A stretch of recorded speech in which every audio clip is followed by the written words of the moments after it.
this is all about, hey, hi, how are you? This is a community. I want to share more of what is going on in my life, about my business, where I'm going, what I'm doing, kind of like more of a personal type thing, and education as well.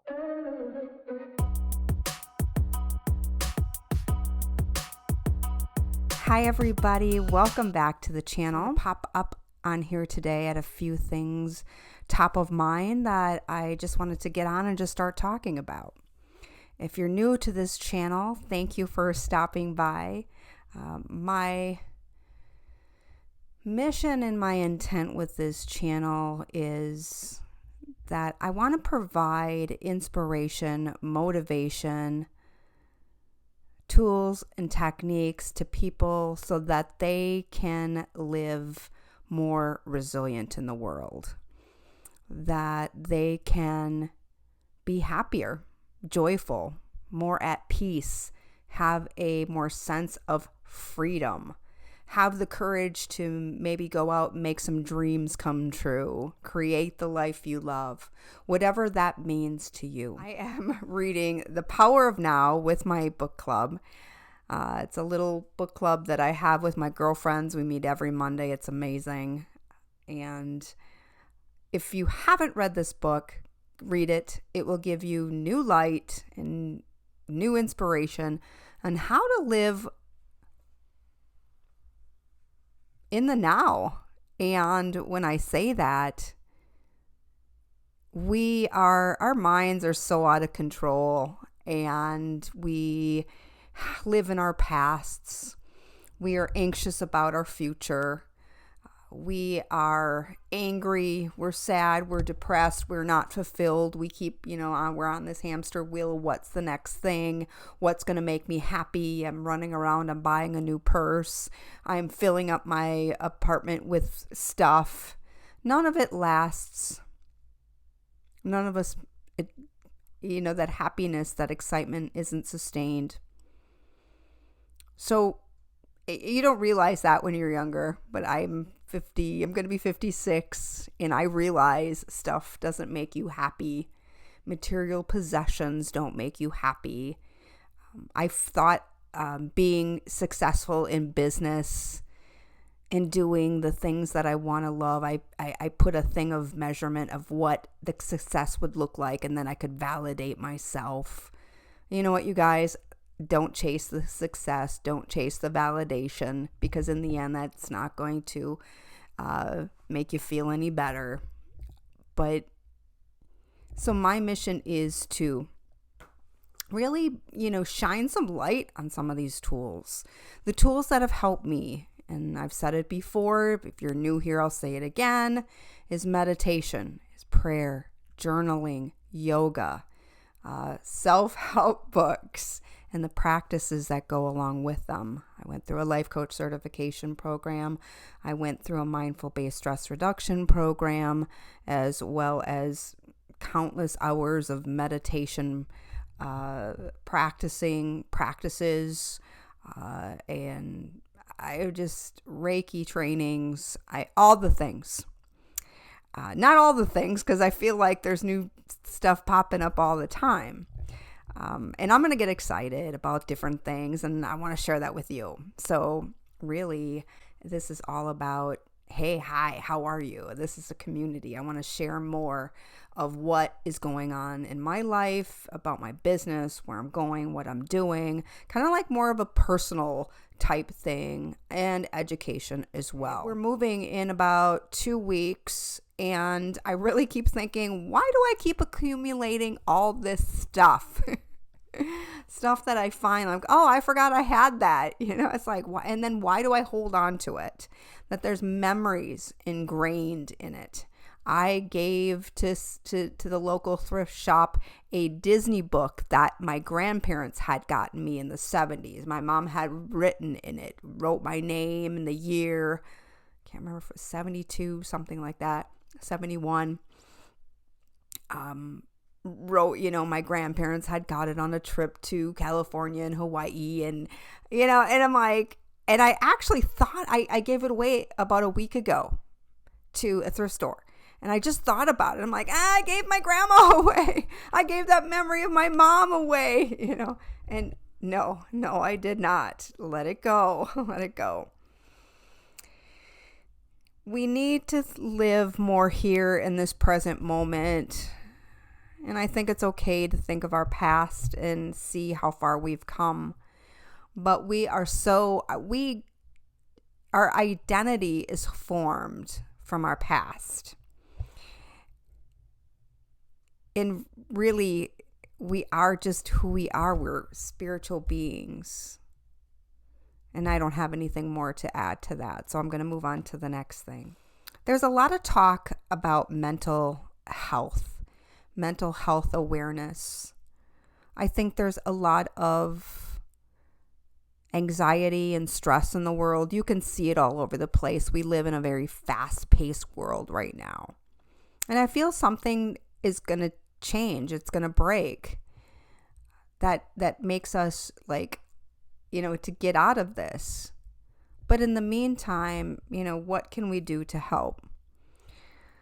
An inspiring story that happened to me over the weekend, I went to this Maker's Walk, I think Maker's Market it's called, and it's set up in all these different locations in a certain area of my town, and people are there. So there was this one girl who was working a booth, and my husband right away comes, Kelly, you got to go down to the one on the end. That's going to totally be your thing. So I go down there, and she's got all these inspirational words, written all over the things. And she had some affirmation cards. And so I'm like, I always like to know, where did this girl get this inspiration for doing this thing, right? What is her story? I love stories.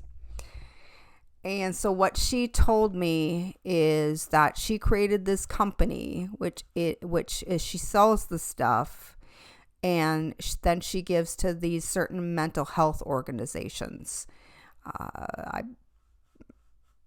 I don't know if the ones where she gives to really focus on suicide, but what inspired her to do this was that she had a friend who committed suicide when I think she was in high school. She might have been 14, 15, around that. But the friend was a couple years older.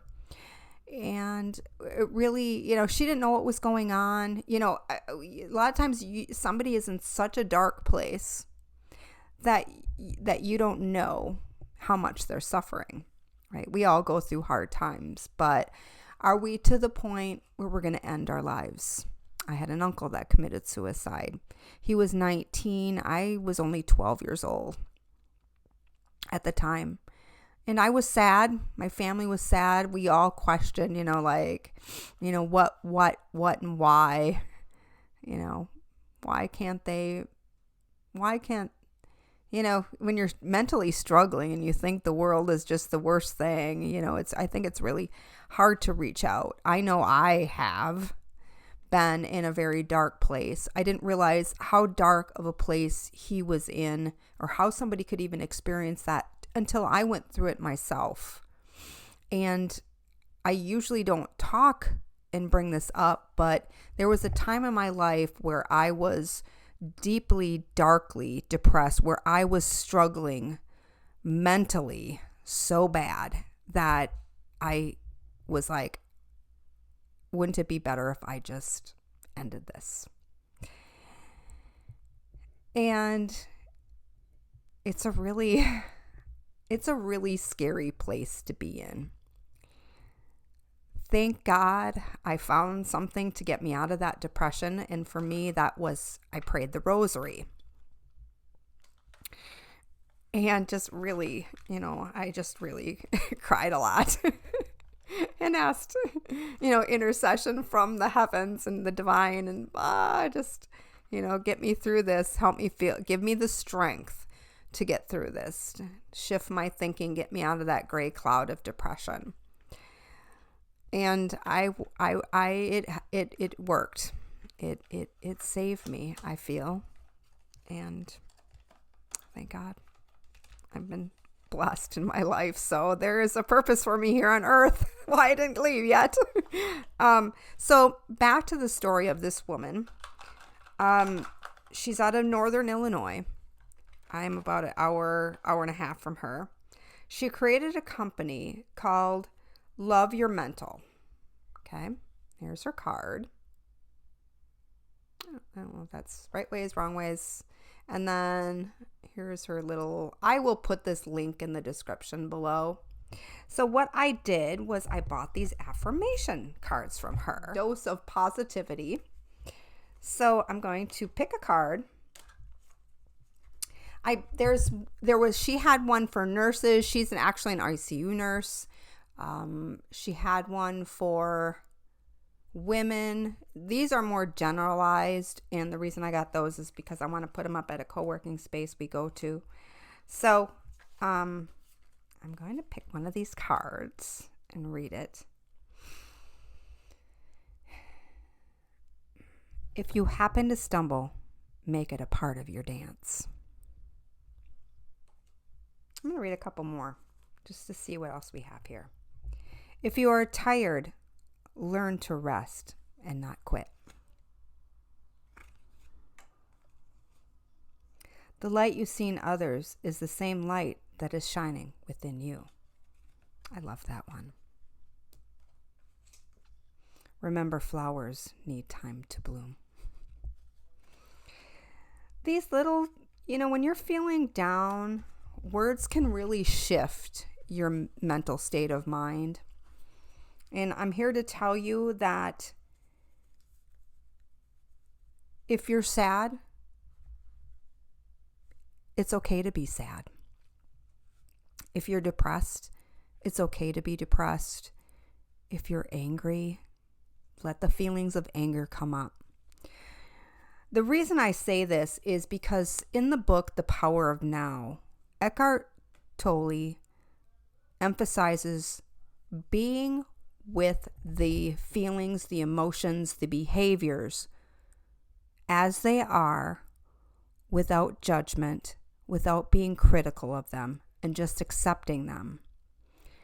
Because when we start to judge how we're feeling or how we've behaved or the emotions or even our thoughts or being critical of them, it brings a whole nother layer and more stories.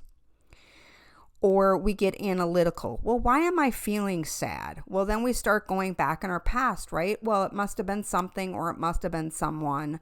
What triggered me? And it's like you go on this hamster wheel of thought. And these thoughts and these emotions can be strong. They can be overpowering. They can be overwhelming.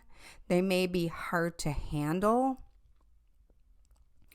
But I'm here to tell you that as soon as you invite these feelings, emotions, thoughts, and behaviors, however they are, just as they are right here and right now, as soon as you just wrap them around and say, I'm feeling depressed today, or I feel like a raging bitch right now, and that's just, without hurting anyone else, of course.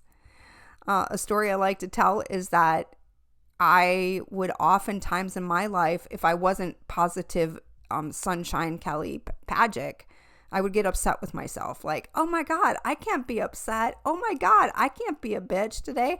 I can't be like, I had to be positive, a ray of sunshine.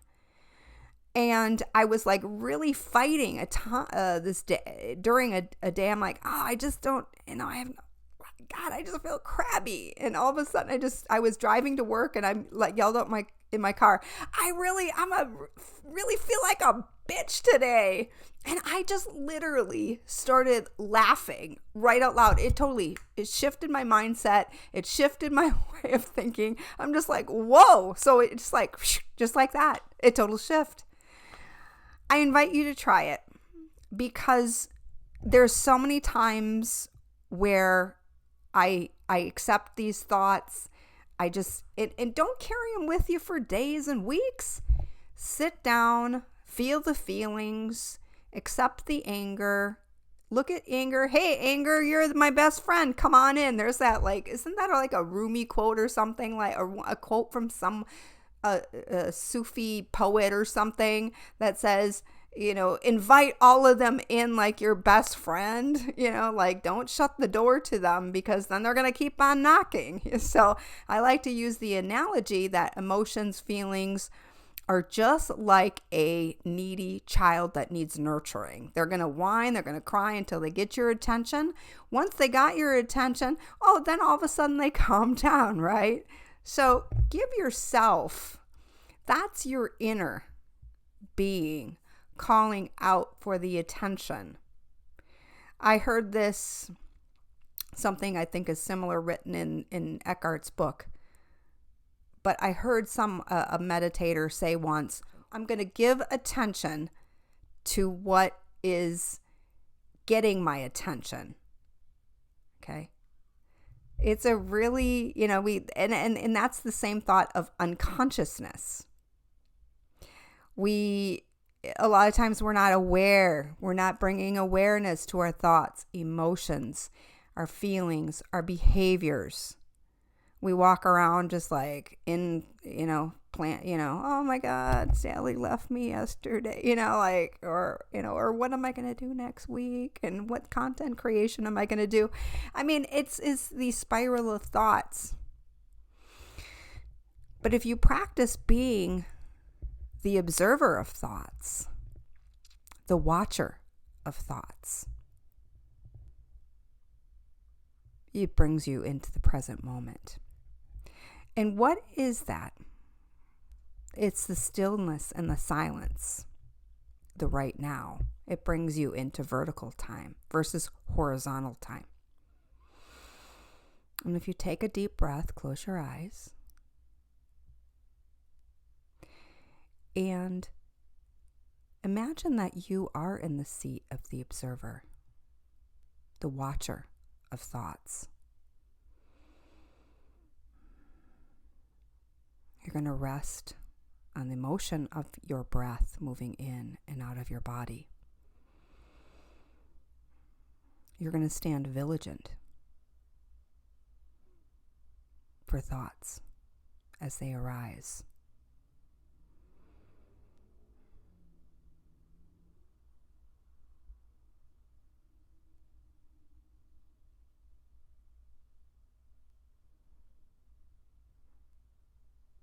Did you go immediately to thoughts? Or was there a pause as you waited for the thought to arise in your mind? Thoughts keep coming and unfolding, and then they dissipate. I view thoughts coming in almost like they come up and then they go back into like energetic clouds, and they come up and they go and they come up and they just keep unfolding and transmuting and coming back to me, and just like, so that's how I view and visualize thoughts, emotions, and feelings. When we practice being in the present moment, we're happier. We're more joyful. There's no past. That's because the past, that happened already. You don't have to think about it anymore. You don't have to figure anything out what happened to you when you're 5.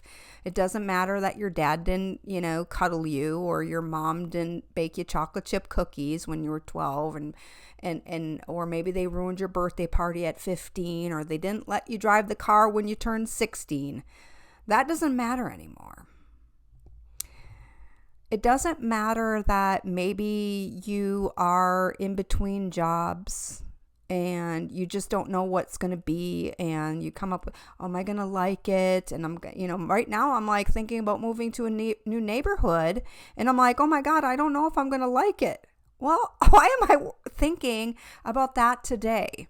Mentally, thoughts in the past, anxiety, thoughts, and worries for the future are actually mentally wearing us down. Think about how tired you are mentally. There's a time to plan. There's a time to create. There's a time to problem solve. But most of our problems we make up. We get offended by what someone says on Facebook. We're judging. You think they should be doing something different. And all of a sudden you start gossiping with Sally Mae because Susie on Facebook isn't watching her kids right. I mean, it's like, so as you see, we make up our dramas. We make up our problems. I invite you to practice more mindfulness. Practice more formal meditation. The world needs change. The world needs people in the present moment, in the now. This was written in the late 90s. I feel like we're finally just, people know how much we're getting it. I see all the meditation teachers out there talking like, yeah, we got to get it. It's crucial to our evolution as human beings.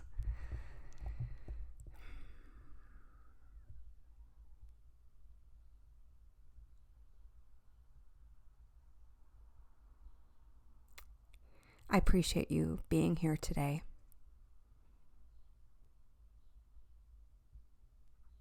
If you're suffering,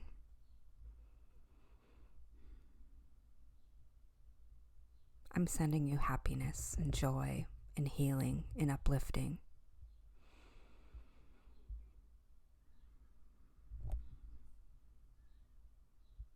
If you are angry,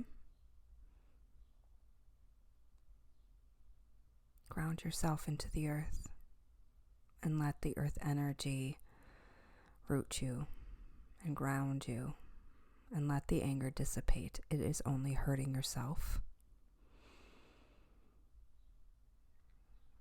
If you're joy-filled, if you're happy, if you're content, share that energy with everyone you can and spread it around this globe because we need it. Thank you, everyone. Love on.